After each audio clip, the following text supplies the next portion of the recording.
सर्वांना नमस्कार. स्वागत आहे आपलं तुझी माझी जोडी या यूट्यूब चॅनलवर. आपल्या व्हिडिओला लाईक करा, चॅनलला सबस्क्राईब करा आणि बेल आयकॉनवर प्रेस करा, जेणेकरून सगळ्या नोटिफिकेशन्स तुमच्यापर्यंत वेळेत पोहोचतील. गोंधन भाग 56.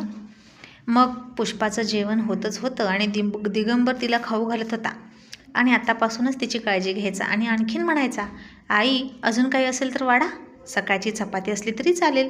दत्तूला आणि पुष्पाला वाढा, त्यांना लांब जायचं आहे, जाईपर्यंत रात्र होईल. आणि सगळे चिडवायचे दिगंबरला आणि म्हणायचे की बायकोचं आतापासूनच काळजी घेतोस म्हणून. आणि तो सुद्धा बिनधास्तपणे म्हणायचा, मग घेतलीच पाहिजे काळजी. मुलींना किती काम करावं लागतं, त्या सदृढ असल्या पाहिजेत. घर सुदृढ राहतं ना त्या सुदृढ असल्या तर, आणि मुली सक्षम असतील तर घर चांगलं सांभाळू शकतात. आणि त्याचे विचार ऐकून पुष्पाला हसायला यायचं. दिगंबर कमी शिकलेला होता, पण त्याचे विचार खूप चांगले आहेत असं तिला वाटलं. मग आता साखरपुडा झाला, सगळे निघायच्या तयारीत होते. पण आता हा नटद्रष्ट गणा मात्र त्याच रागात होता आणि कुठेतरी रागारागात गाडी चालवत गेला आणि कुठेतरी ॲक्सिडेंट करूनच आला गाडीचा, तेही साखरपुड्या दिवशी. आणि तो दवाखान्यात भरती झाला. साखरपुड्यातच जेवणं सुरू होती तोवरच हे कळलं. सगळेच घाबरले आणि रमा तिचा नवरा हॉस्पिटलमध्ये पळाली. आणि आता मामा म्हणून चंद्रभानला सुद्धा जाणं भाग होतं. आणि सरस्वती पुष्पाला दत्तूला वगैरे घेऊनच दवाखान्यात गेले. बघितलं तर गणाचा हात मोडला होता आणि तो हात तसाच गळ्यात होता आणि तो बेडवर पडला होता. रमा म्हणाली, या वहिनी आणि चंदू दादा या, हे सगळं तुमच्यामुळं झालं, लक्षात ठेवा. माझा गणा एकुलता एक मुलगा आहे, त्याला जर काही झालं तर तुमच्यामुळे होणार आहे. तुम्ही गणाला पुष्पा दिली नाही ते ठीक होतं, पण दिगंबरला तरी कशाला दिली, तेही आमच्या उरावर. आमच्या भावकीत तुम्ही पोरगी दिली आणि आमच्या भावकीत भांडण लागलं. त्याचंच टेन्शन गणाला आलं आहे आणि तुम्ही हे लग्न मोडा. आणि ते ऐकून पुष्पा तर लगेच दरवाजातूनच माघारी गेली, गाडीत जाऊन बसली. तिला गणाला शिव्या द्यायला लागली. तिनं गणाला बघितलासुद्धा नाही आणि लग्न मोडले की काय अशी भीती तिला वाटायला लागली. आणि रामाचा सुद्धा हाच डाव होता, चंद्रभानला भावूक करायचं आणि लग्न मोडायचं, म्हणजे सुमनचा भावकीत अपमान होणार. पण आता सरस्वती आणि चंद्रभाननं खाली मान घालून बघितलं, सगळं गुपचूप ऐकून घेतलं. त्यालाच 4 समजुतीच्या गोष्टी सांगितल्या. पुष्पापेक्षा चांगली मुलगी तुला भेटेल असं म्हणाले आणि घरी निघून गेले. आणि आता इथून पुढे रमा सुमनसोबत रोज भांडायला लागली.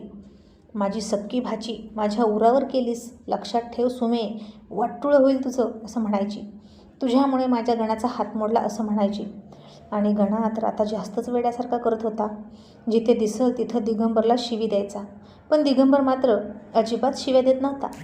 हसून सोडून द्यायचा आणि पुढे जायचा.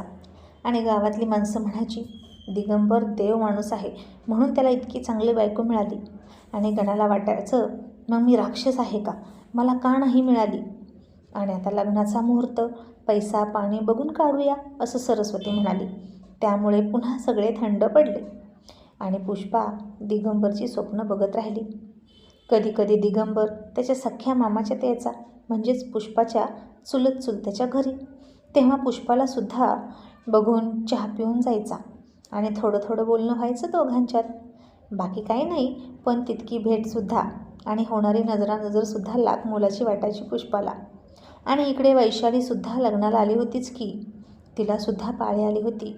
पण आता पद्माही अशी, शंकर तो तसा. आणि विश्वासशिवाय वैशालीचं लग्न कोण लावून देणार पुढाकार घेऊन. त्यात दिसायलासुद्धा ती जास्त देखणी होती असं नाही, ती साधारण मध्यम होती. आणि थोरला चुलता मधला चुलता तर काही बघायलाच नको. हल्ली वैशाली तर आता तिच्या चुलत भावांना राखीसुद्धा बांधत नव्हती, कारण तिची इच्छाच होत नव्हती. इतके ते भावकी धरून वागत होते सगळे.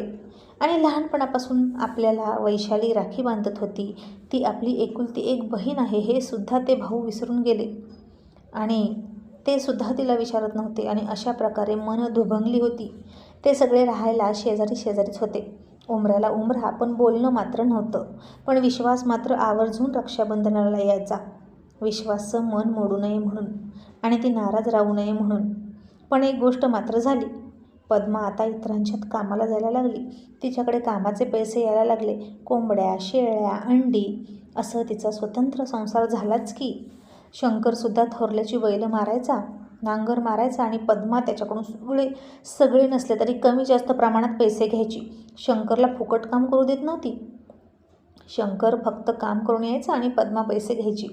आणि आता पुष्पाच्या आणि दत्तूच्या लग्नाचा मुहूर्त ठरला. अगदी 15 दिवसांवर लग्न आलं आणि लग्न दिवाळी झाल्यावर होतं.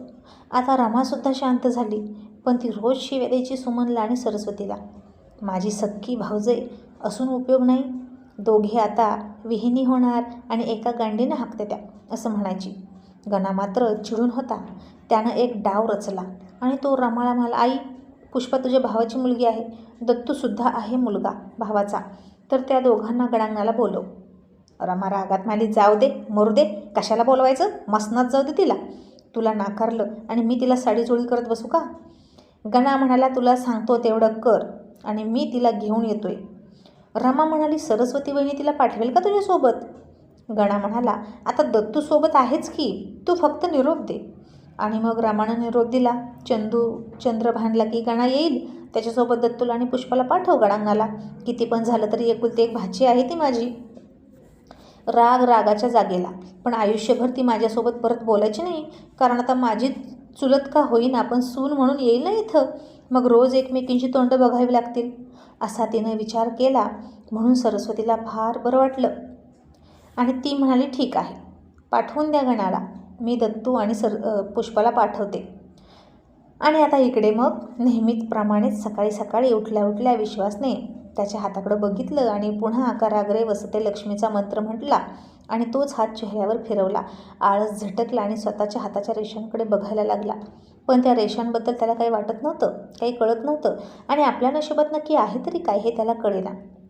मग संध्याकाळी तो नेहमीप्रमाणेच हॉटेलमध्ये गेला आणि आजचा एक कस्टमर होता.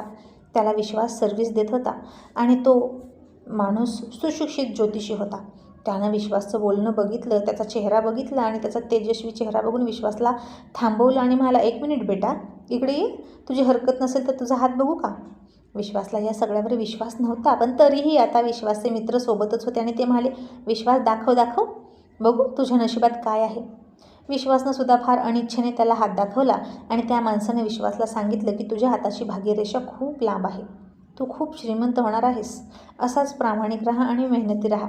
आणि कर्मावर विश्वास ठेवणारा विश्वास लगेच म्हणाला, हो, आणि माझा या हातांच्या रेषांमध्ये आणि कर्मावर जास्त विश्वास आहे, या रेषांपेक्षा कर्मावर जास्त विश्वास आहे आणि हाताच्या मनगटातल्या जोरावर विश्वास आहे. तो ज्योतिषी हसला आणि म्हणाला, ते तर आहेच रे बाळा, पण कुठे ना कुठे नशिबाची साथसुद्धा असावी लागते. तुझं भविष्य उज्ज्वल आहे. आणि मग सगळ्यात शेवटी तो म्हणाला, आणि ऐक, बायकोसुद्धा देखणी मिळणार आहे, जी तुझ्या आयुष्यात सुगंध पसरवून जाणार. आणि हे ऐकून विश्वासचा मित्र मस्करी करत म्हणाला, म्हणजे तुझ्या आयुष्यात कोण मुलगी असेल रे विश्वास, जी सुगंध घेऊन येईल? म्हणजे फुलच असणार की ते? मग तिचं नाव सुमन असेल का? दुसरा मित्र म्हणाला, नाही, सुमनही असू शकतं किंवा पुष्पासुद्धा असू शकतं. चला तर मग, म्हणजे आता आमच्या विश्वासच्या आयुष्यात सुगंधी पुष्प येणार तर. तसं विश्वासनं तोंड वाकडं केलं आणि म्हणाला, शी, हे काय गावंढळ नाव, पुष्पा आणि Suman, I just don't like. त्याचे मित्र म्हणाले, विश्वास, तू सुद्धा खेड्यातून बिलॉंग करतो, तरीसुद्धा तुझे असे विचार? यार, नावात काय आहे, नाव फक्त नाव असतं, असं शेक्सपियर म्हणून गेलेत. स्वभाव महत्त्वाचा. आणि विश्वास त्याच्याकडे बघून आत्मविश्वासाने म्हणाला, मान्य आहे की नावात काय आहे असं शेक्सपियर म्हणाले, पण त्याखाली त्यांनी स्वतःचं नाव टाकलंच ना. त्यांनी जर नाव टाकलं नसतं तर मानलं असतं. नाव टाकलं याचा अर्थ त्यांनासुद्धा स्वतःचं नाव व्हावं अशी अपेक्षा होती, म्हणजेच नावाला महत्त्व आहे. आपण नावाकडे दुर्लक्ष करू शकत नाही. आणि मित्र म्हणाले, बरोबर आहे तुझं नावच विश्वास आहे, त्यामुळे तू खूप आत्मविश्वासाने बोलतो आणि तुझा आत्मविश्वास जिंकतोसुद्धा. आणि विश्वास थोडासा हसून म्हणाला, अगदी करेक्ट. त्यामुळे माझ्या आयुष्यात सुगंध पसरवणारी असेल कदाचित, पण ती कोणी सुमन, पुष्पा, पारोबाई, तारोबाई असली नसेल. ते एक वेगळंच फूल असेल. आणि झालं. विश्वासच्या या युक्तिवादासमोर कोण बोलणार? हल्ली त्याचा स्वभाव फारच एककली हेगेखोर झाला होता. परिस्थितीचे चटके त्यानेही भोगले होते. त्याचाही स्वभाव दयाळू होता आणि त्यात चुलत्यांच्या वागण्यामुळे तो असा तिरसटासारखा झाला होता. नात्यांवरचा विश्वास उडाला होता. त्याला स्वच्छता फार आवडायची. कोणी घाणेरडं वागलं की आवडत नव्हतं. चांगली हाय फाय नावं आवडायची, राहणीमानसुद्धा चांगलं आवडायचं आणि खाताना जर एखाद्याचा मचमच आवाज केला की त्याच्या डोक्यात जायचं तो माणूस. एकूणच काय तर विश्वासचं राहणीमान थोडं पॉशच होतं. पैसा नसला तरी चालेल, पण माणसानं रॉयल राहिलं पाहिजे, अगदी रुबाबात आणि ब्रँडेड असं त्याला पहिल्यापासून वाटायचं. आणि आत्तापासूनच त्यानं पुष्पा या नावाला काट मारली. मग आता पुढे काय होणार हे पाहणं इंटरेस्टिंग ठरणार आहे.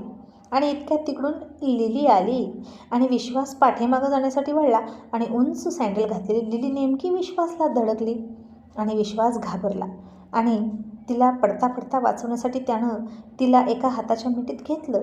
सडपातळ उंच गोरी गोमटी फॅशनेबल लिली त्याच्या डोळ्यात बघत होती आणि विश्वाससुद्धा खूप कॉन्फिडन्सनं तिच्या चेहऱ्याकडे बघत होता. मग त्याने तिला सरळ उभा केली आणि म्हणाला, take care madam and I am sorry. तुम्ही बसा, तुमच्यासाठी काय आणू सांगा. आणि लिली त्याला म्हणाली, excuse me. Thank you so much. तुमच्यामुळे मी पडले आणि तुमच्यामुळेच पडता पडता वाचले. असं म्हणून तिनं त्याच्यासमोर मैत्रीचा हात पुढे केला आणि म्हणाली, हाय, माय नेम इज लिली.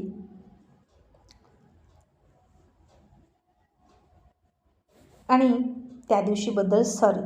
आणि आता विश्वास तिच्या हाताकडे आणि तिच्या चेहऱ्याकडे बारीक नजरेनं बघत होता आणि अजून तरी तिला हात मिळवायचा की नाही असाच विचार करत होता. आणि त्याचवेळी त्याचे मित्र त्या दोघांकडे बघत होते आणि मनातल्या मनात म्हणाले, यार काय ब्युटिफुल आणि फॅशनेबल मुलगी आहे. बहुतेक विश्वासाचं आत्ता सांगितलेलं भविष्य खरं ठरतंय बहुतेक. आणि विश्वासच्या आयुष्यात कोणी सुमन पुष्पा नाही तर ही ब्युटिफुल फॅशनेबल लिली असणार. लिलीसुद्धा फुलच आहे की. आणि हीच त्याच्या आयुष्यात बहुतेक सुगंध पसरवणार आणि श्रीमंतीसुद्धा आणणार. असा आपला त्याच्या मित्रांनी तर्क काढला. आणि या मित्रमंडळींना ना फार घाई असते आपल्या मित्राचं कोणासोबत तरी कनेक्शन जुळवण्याचं. तसेच विश्वासचे मित्रसुद्धा होते. आणि लिली विश्वासकडे हात पुढे करून अपेक्षेने बघत होती. त्यानंही हात मिळवावा अशी तिची अपेक्षा होती. पण विश्वास म्हणाला, सॉरी मॅडम, आपण परिस्थितीनं सेम नाही, त्यामुळे आपल्यात मैत्री होऊ शकत नाही. आणि मी तुमचा अपमान नाही करत, सन्मानपूर्वक तुमची मैत्री रिजेक्ट करतोय. असं म्हणून तो निघून गेला तिची ऑर्डर आणायला. आणि लिली त्याचा राग न येऊ देता पुन्हा त्याच्याकडे हसून बघायला लागली. आणि याच्याशी मैत्री करणार म्हणजे करणार असं तिनं मनाशी पक्क ठरवलं. कारण उंच पुरा हँडसम विश्वास लिलीला आवडायला लागला होता. आणि लिली मनातच म्हणाली, wow, what an attitude, I just love हिम.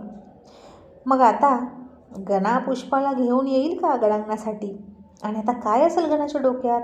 दिगंबरसोबत पुष्पाचं लग्न होऊ नये म्हणून तो काय करेल. आणि लिली विश्वासच्या आयुष्यात येईल का हे पाहणं इंटरेस्टिंग ठरणार आहे. Thank you so much. आणि पुढे जे काही 2-3 मिनटाचं आहे ते असू द्या. इथे स्टोरी संपलेली आहे एवढं लक्षात घ्या. थँक्यू.